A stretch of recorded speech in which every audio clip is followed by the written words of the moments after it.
We're about to join another amazing talk, but just before we do, I want to say a huge thank you to our sponsors, speakers, and you, our wonderful audience, for making this event possible.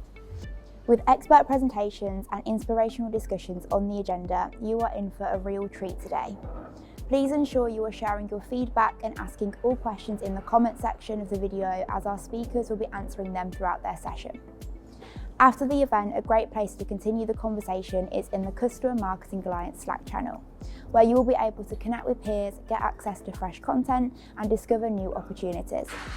I'll be posting the sign-up link regularly in the comments, so if you're not already involved, keep your eyes peeled and join the discussion. And remember, you can gain on-demand access to all of our exclusive event footage with a CMA Pro membership. So with all this in mind, let's dive back in.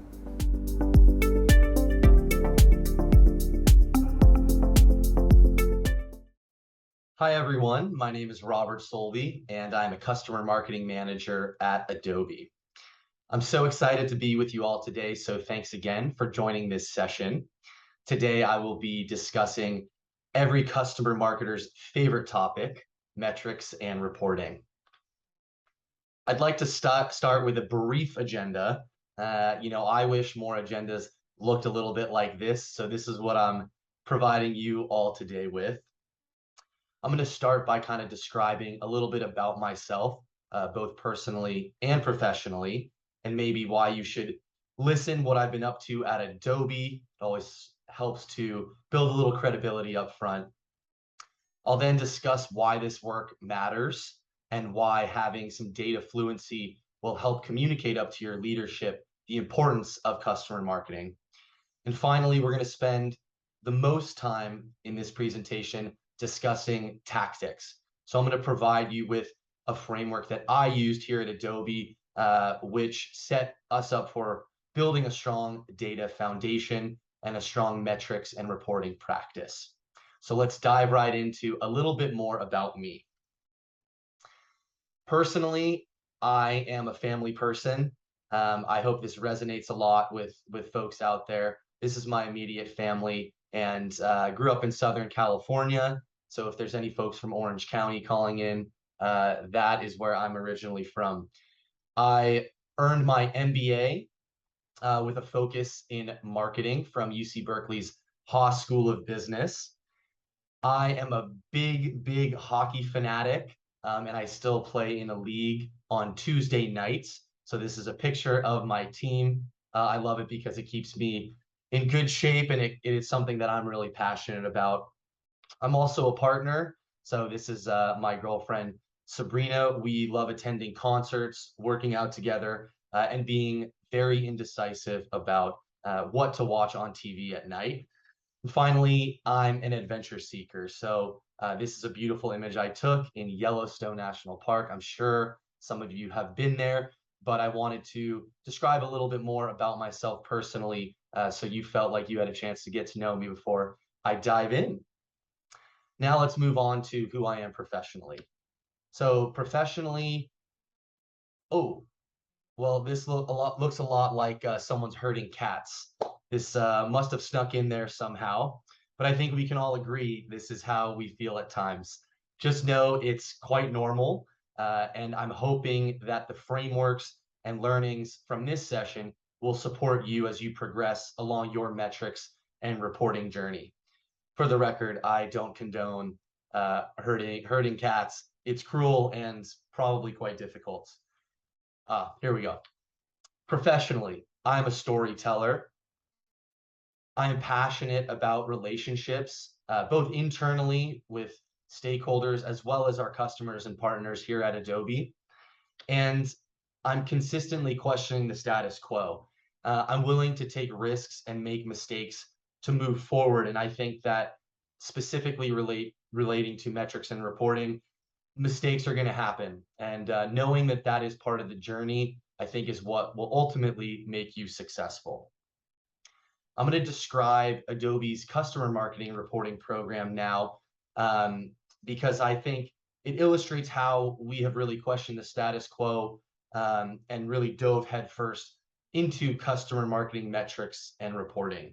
So for the last year, I've managed Adobe's customer marketing metrics and reporting practice. And I know that's a mouthful, but it really means that I've helped develop a strategy and led the execution of our data tracking foundation. And so what I've really focused on here is developing a reporting dashboard, illustrating how our customer advocacy and our customer marketing programs influence revenue and customer retention. And so for us here at Adobe, those are the two metrics that matter: revenue and customer retention.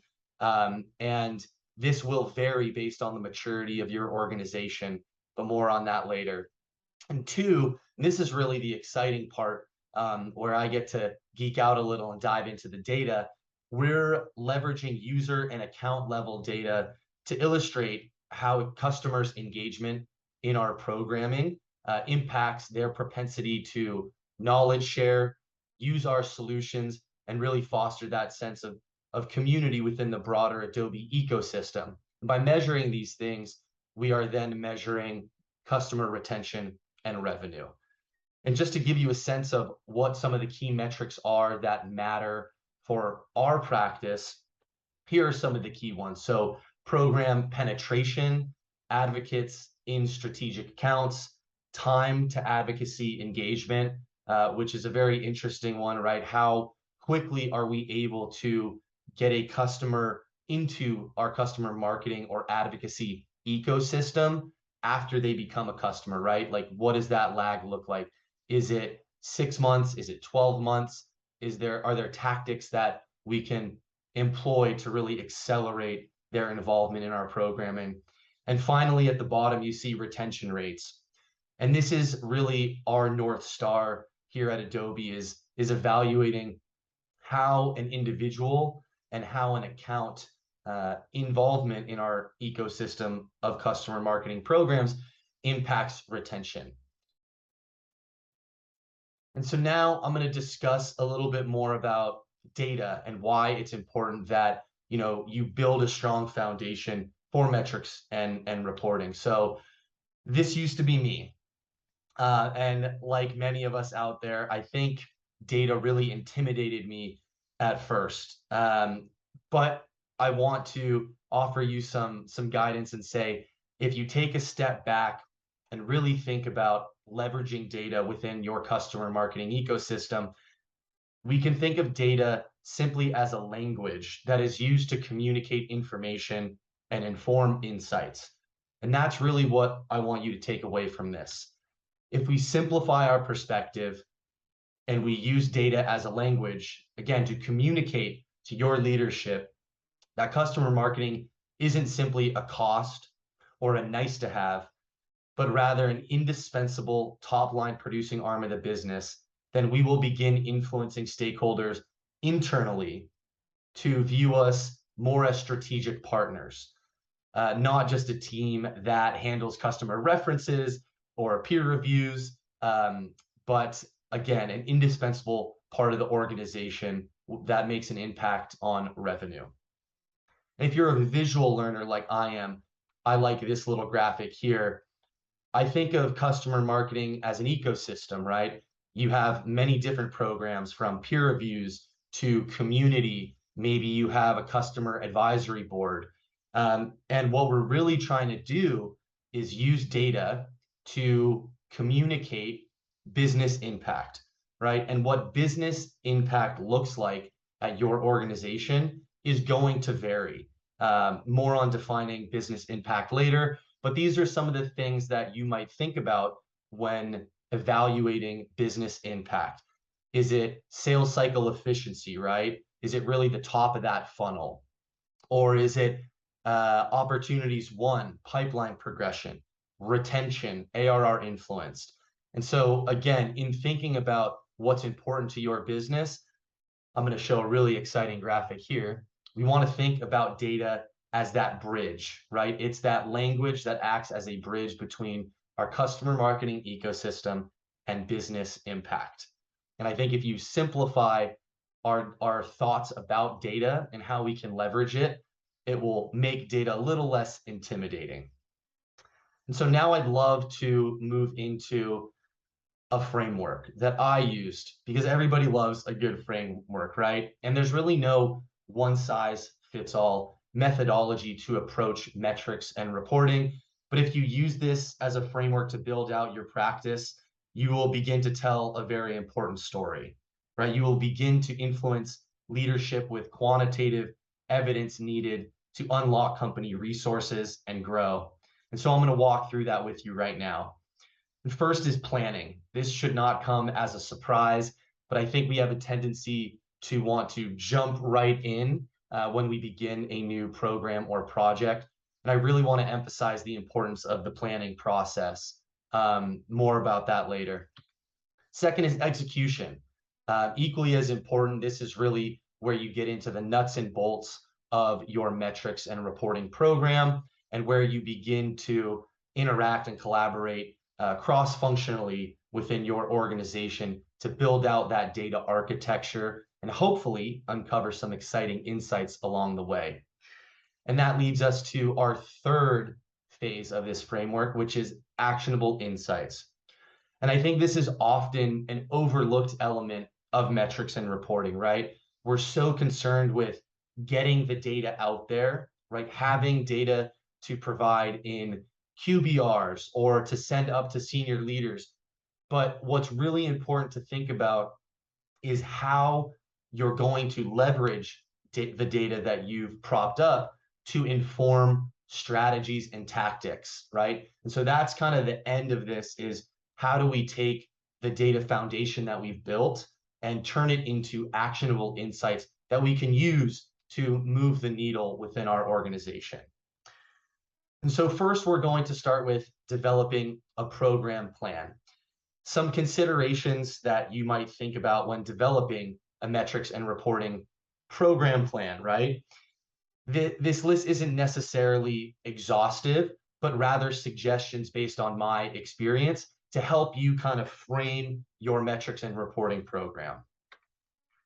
I think it's really important to define your final state and your end goals up front, right? If you can kind of visualize and understand what you need before you dive in, you'll have a much better sense of what the final product looks like and what are the metrics that matter, right? Are you building a dashboard? Are you hoping to generate some graphs and charts that you can share out on a monthly newsletter, right? Thinking about what that's going to look like will help inform these next few steps. And this last piece under item 1, metrics that matter. Again, we used to think about ARR influence as kind of this key metric, but it's important to collaborate with stakeholders internally as well as your senior leaders so that you're aligned with what you're reporting out on, right? And so maybe it's sales cycle efficiency. Maybe it's the breadth of your programming, which we refer to as account penetration, right? But understanding this upfront will really serve as your North Star as you progress through this exercise. And again, internal stakeholder identification and alignment. Who do you need to be successful and who do you need to get involved to bring this program to life? I can tell you, you're probably not going to do it alone, although you probably will wear several different hats along the way. Maybe you need to involve the marketing analytics team or the data science team, marketing operations, finance if you're trying to get a hold of revenue. So just thinking through who the stakeholders are that matter is the next part of the process. Third is project ownership and a delegation of responsibilities.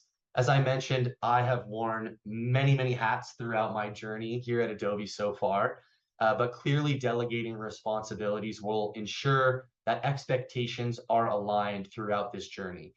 Project manager, technical lead, QA, QC lead, etc. It's really documenting this and thinking through who needs to be involved is going to be really, really key. And this fourth piece in the planning process is a really exciting yet challenging aspect. Understanding your technology stack and your data landscape. when diving into metrics and reporting, it's important to ask yourself a few questions. What data do we have? And what data do we need, right? Identifying those gaps so you can start to understand where this data lives or does not live, who controls it, how is it aggregated, and so that you can begin to pull on the correct levers to fill those gaps. And one other important piece of this is defining a centralized point of truth for documentation, which I will show a little bit more about in a future slide. But documentation is critically important to the success of your metrics and reporting program. And your planning output might look something like this. I know I'm cut off on the screen a little bit there, but that last column says status, right? I kind of think about planning outputs in two ways. The first is developing a detailed project plan. Really, this project plan is going to be the nuts and bolts of your programming. That will be unique, again, to each organization and the customer marketing group, depending on the maturity of the data at hand. But that's really going to be a more detailed document outlining your goals and how you are hoping to get there. Something like this, right, is more of an executive level deck that outlines the goals and phases of the project, right, like you see here. You might even include a risks and dependencies slide so that you have foresight into where you might hit roadblocks.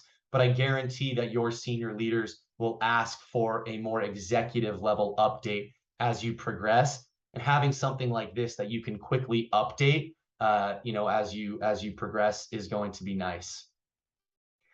Now we will move on from planning to execution. And so here are some considerations that you might think about along the way.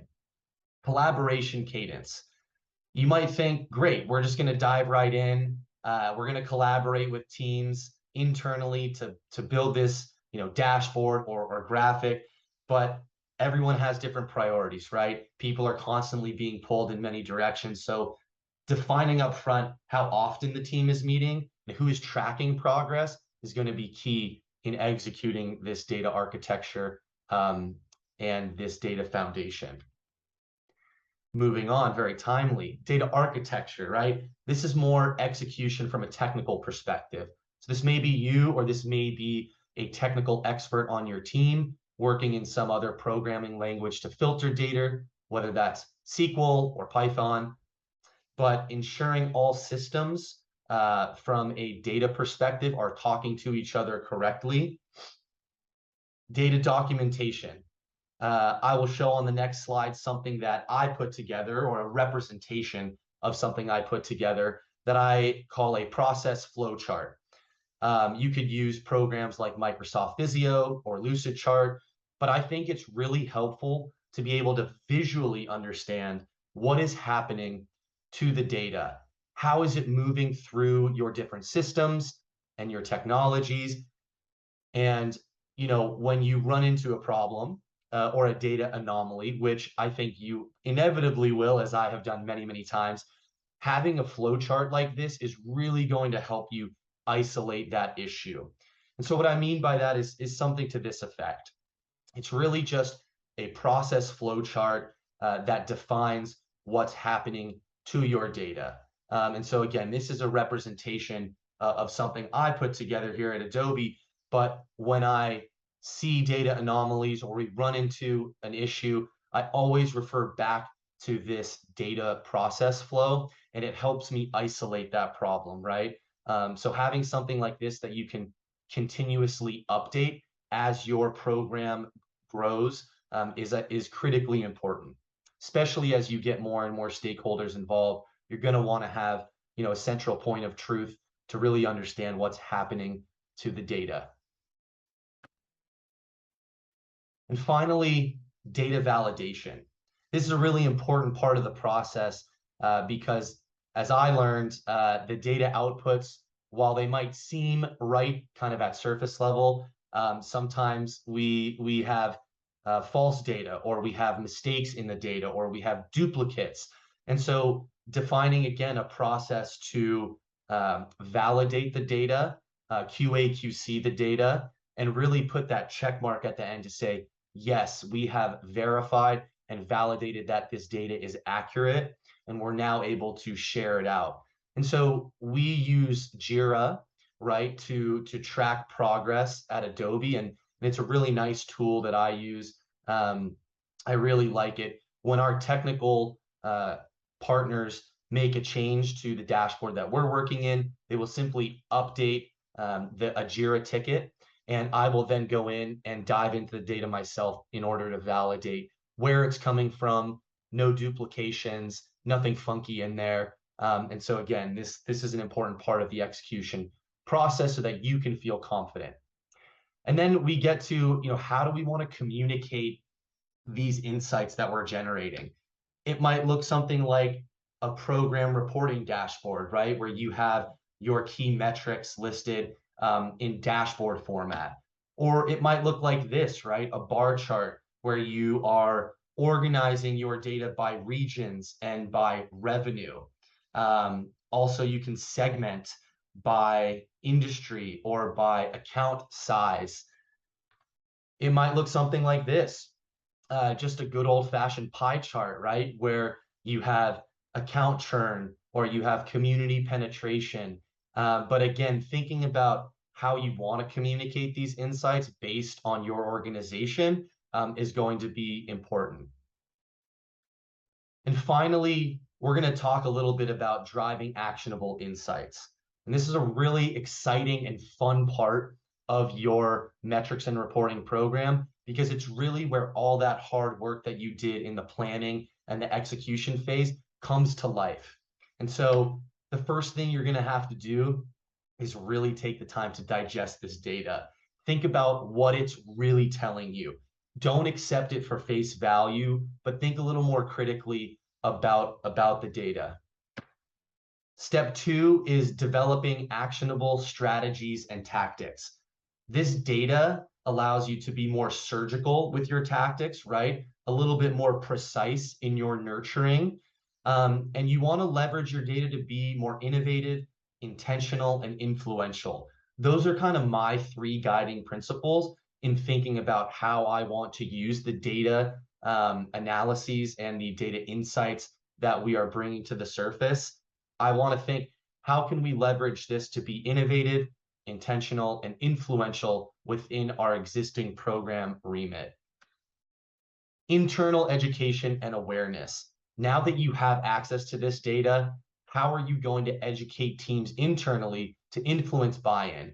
Again, metrics are quantitative measures used, right, to convey information. And so you want to think a little bit about how you can present the data in a manner that is relevant to your internal stakeholders. If you're talking to customer success and you know that they're concerned with retention, maybe that's something you focus on. If you're talking to sales and they're really concerned with accelerating opportunities in the pipeline, maybe that's how you present the data. But thinking about how it's relevant to them will really help you influence buy-in. And finally, measure, measure, measure.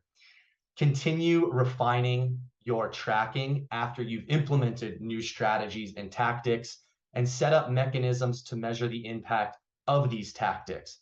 And so, it's not as easy as it sounds to have a continual, measuring process, but thinking about this program as a living program where you'll have multiple iterations will really help you track over time the impact of the tactics being informed by your data.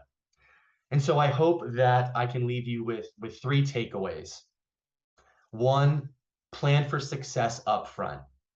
2, don't try and boil the ocean. If you have multiple programs, maybe take one, right? Try to build data foundations correctly without rushing the process and trying to do it all up front. Getting it right the first time around is of critical importance as your programming scales and grows. And finally, iteration is a really good thing. I made many, many mistakes along the way, but that is ultimately what helped me learn and build a strong foundation for metrics and reporting on my team here at Adobe. And so just know that it is going to be an iterative journey. You might not get it right the first time, but documenting what you're doing and what the results are will really help you lift up those metrics and communicate up to your leadership why customer marketing is the most important group in the organization. So thank you all for listening in on this session. I hope you learned a thing or two and you can use this framework to help your customer marketing organization grow. Thanks.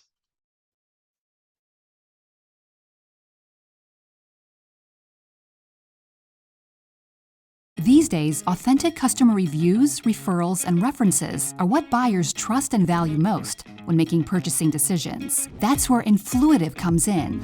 We're the advocacy, community, and engagement platform of choice for the world's most customer-obsessed brands, including Adobe, Cisco, IBM, and Mountain Dew. Our advanced targeting, personalization, gamification, and rewards drive extreme engagement and customer growth at scale. Let Influitive help you turn your customers into loyal advocates and grow your business. Hi everyone, I'm Kevin Lau, Senior Director of Customer Advocacy at F5. Now with the global pandemic and news of impending recession, companies have now renewed their focus on customer attention. Now as a customer marketer, wouldn't it be nice if you had the exact playbook and guide to follow on the specific action steps that you could take to drive real value for your customers? Well, I'm excited to share that I'll be launching a Customer Advocacy Master's course to learn how to create a game-changing customer experiences that actually do drive business growth in your own career momentum. We'll delve into the fundamentals, and we'll even talk about the strategy as we take a step-by-step approach to building a customer advocacy program from the ground up. Be sure to be on the lookout for more information throughout today's event on how you can get started. Talk to you soon. Take care. Bye.